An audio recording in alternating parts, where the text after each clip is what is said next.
मैं मालेगांव महाराष्ट्र से हूँ। हम नासिक जिले के अंदर बैठे हैं। लिस्ट के अंदर आप लोगों ने जितने भी नाम लिए जो एब्सेंट है, ये एब्सेंट नहीं है सर।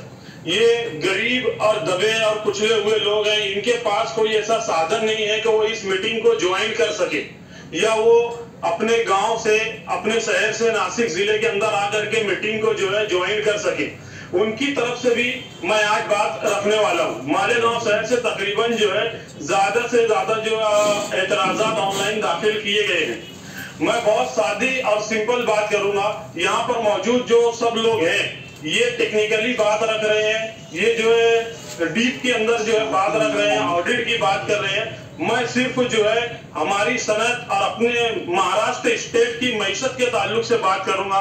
सर, अभी फिलहाल इंडिया के अंदर 28 से 29 रियासतें, सबसे ज्यादा जो है चार्ज बिजली का जो रेट है महाराष्ट्र के अंदर है।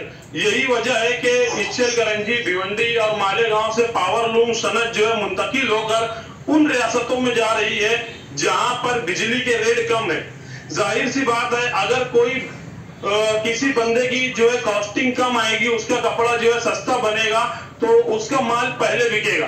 महाराष्ट्र के अंदर जो है दो रोजगार सर जो है बहुत बड़े रोजगार है, एक खेती, दूसरा टेक्सटाइल, और पूरा के पूरा टेक्सटाइल सेक्टर जो है सर ये जो है बिजली पर डिपेंड है। अगर बिजली का रेट हम जो है 37% जो इजाफे की तजवीज अपना महावितरण की जानिब से आपके दरमियान में रखी गई है, अगर इसमें हम जो है इजाफा कर देते हैं तो 2 महीने से जायद का अरसा नहीं लगेगा कि महाराष्ट्र के अंदर की जो इंडस्ट्री है वो तबाह हो जाएगी।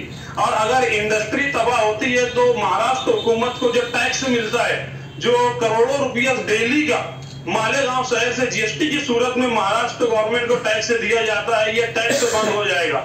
महाराष्ट्र स्टेट के जो फाइनेंशियल कंडीशन जो है ये खराब होगी। सर, मेरी आपसे यही गुजारिश है कि आप तमाम तर नुकात को सामने रखते हुए इस पर गौर करें।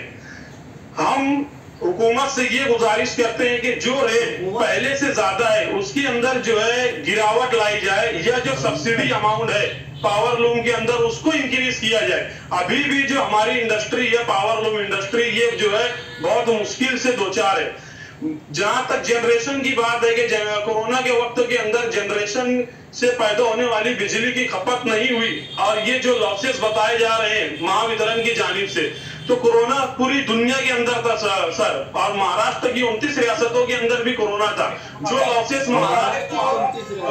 महावितरण बता रही है, ये लॉसेस दूसरी रियासतों को भी हुए होंगे। सिर्फ हमारी रियासत ही क्यों जो है इसको रेट बढ़ाने के प्रपोजल डाल रही है? महावितरण को ही सिर्फ नुकसान नहीं हुआ। हमारी मांग ये है कि हुकूमत अपने बजट से जो है इसका खामियाजा जो है भुगते। जो नुकसान हुआ है महावितरण का वो हुकूमत अपने फंड के अंदर से दे। ये आवाम के ऊपर, कंज्यूमरों के ऊपर न लादा जाए। ऑलरेडी जो है अपना महाराष्ट्र के अंदर जो कंज्यूमर है ये बिजली के ज्यादा बोझ के तले दबे हुए हैं। बात बहुत सारी है सर, आपके पास और लोग भी रखेंगे। मैं इतनी कह करके अपनी बात खत्म करता हूँ।